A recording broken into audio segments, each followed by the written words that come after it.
Trump versus Trump. One reason why there is such a stark divide in America, such a disconnect between Trump's true believer and his detractors, is that there are always two narratives about what he's doing.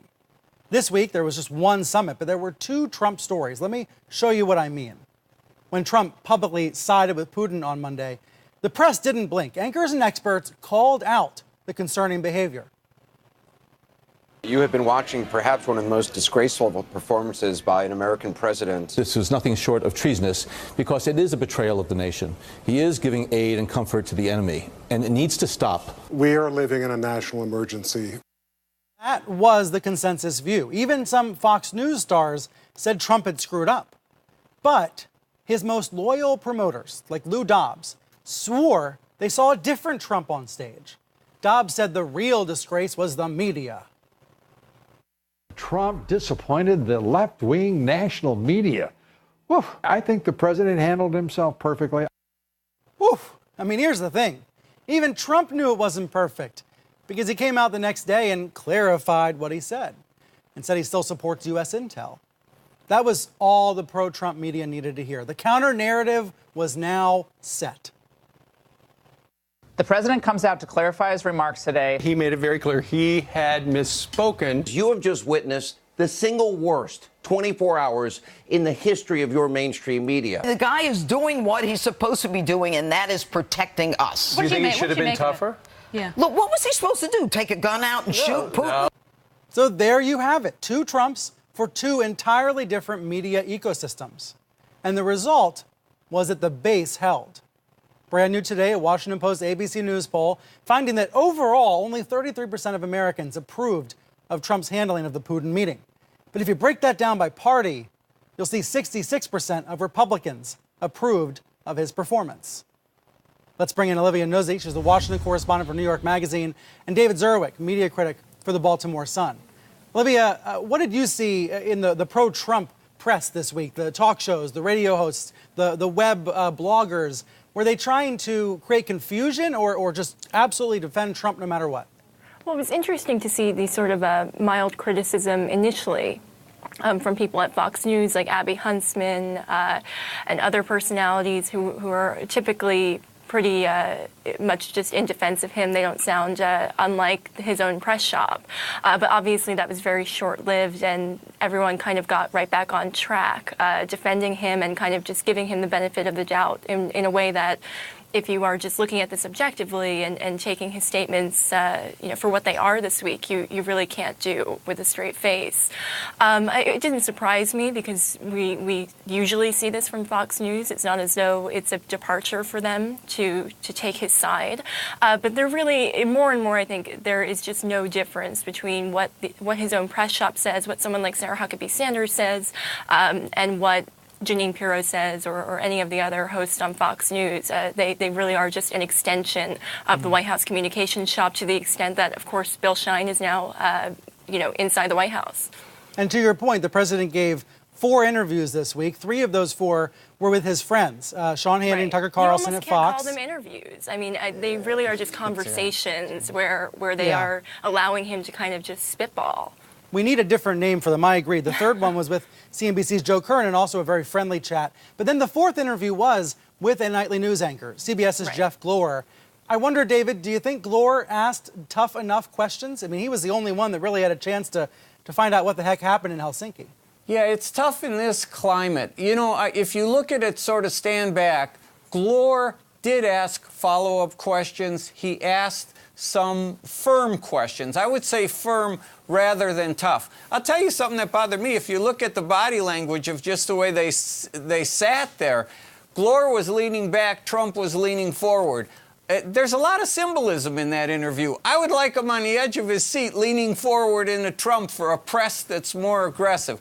I'm not criticizing Glor, but there were so many times when he could have followed up, like when Trump trashed Brennan and the former intelligence officials. I think it wouldn't have been out of line to stop and say, wait a minute, you just called him a total lowlife. Is that language appropriate? Why did you choose that language? It would have got combative, and I'm guessing maybe the bosses at CBS would not have liked it. But this president, Brian, as you said earlier, absolutely demands different kinds of coverage. And we have to be firm at every point with him. So I would have liked to have seen Glor be more aggressive. But on the other hand, as a network anchorman, he has a kind of different posture in terms institutionally of how he can behave in that interview. The other problem is with Trump is that you don't get anything from him. CBS was saying, he got him to admit that he holds Putin accountable. He got Trump to admit that he holds Putin accountable. Well, he sort of said that. He said, well, he's in charge of the country, so yeah, he would be in charge. I would hold him accountable. He said, I would hold him accountable. Wait, hold on. He attacked the country. Yes. But then Trump, I don't know if it was before or after, because it's all a blur with him of lies. But then he said, well, it could be the Russians, could be a lot of other people again. So you got nothing out of him when he said it could be him. I think with Trump, you really do need to press harder. I smile because I've criticized Chris Cuomo sometimes when he was on the morning show, when he'd really go at somebody. I think that's almost the way you have to interview Trump. I'm going back. This isn't an apology to Chris because I've written about it. Hey, I'd love for Cuomo or anyone at CNN to get an interview with Trump. Let's look at one clip of the Glor interview. Let me show you one part of the Glor interview. It's when Trump had to trash the media. Let's watch. The level of dishonesty in your profession is extremely high. But the press covered the substance and the wording of that press conference accurately. I don't care what they covered. They didn't cover my meeting. Because we weren't able to be in the meeting, and we have no idea what happened, Olivia. Right. I mean, I was watching that, as you probably were, thinking, well, that would be a good time to say, well, what happened in the meeting? Why don't you release a readout, a transcript? Is there any recording, et cetera? But it's very easy to sit here as people who did not interview Donald Trump, however much we would have liked to this week, and criticize Jeff Glor, criticize the network.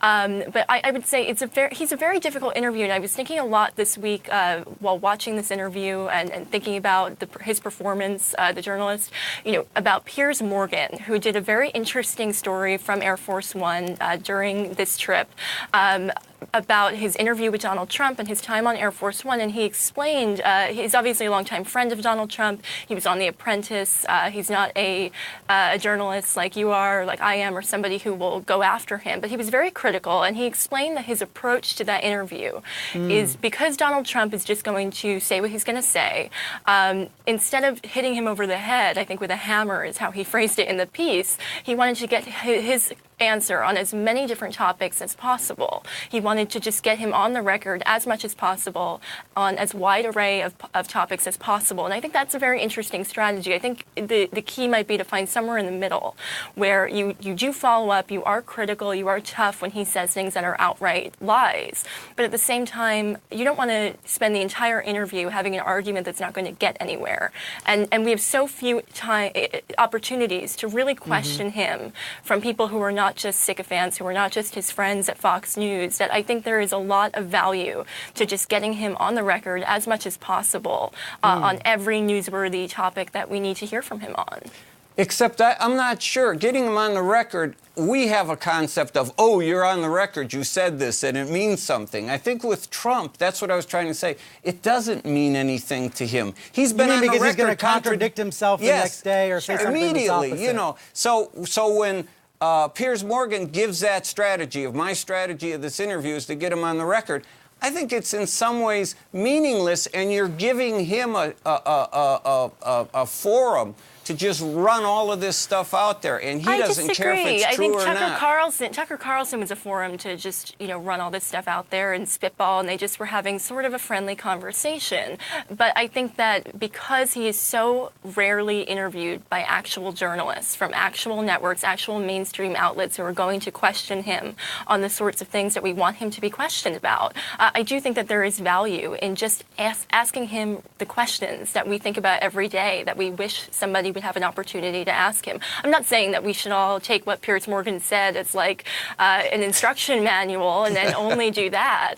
But I do think that there is a lot of value to just using that opportunity to kind of ask him about as much that we can ask him about in that time. And I think that it's easy to sit here and say he should have done this, he should have done that, but it's a very difficult interview. It's very difficult to keep him on topic. That's for sure. Olivia, David, thank you both for being here.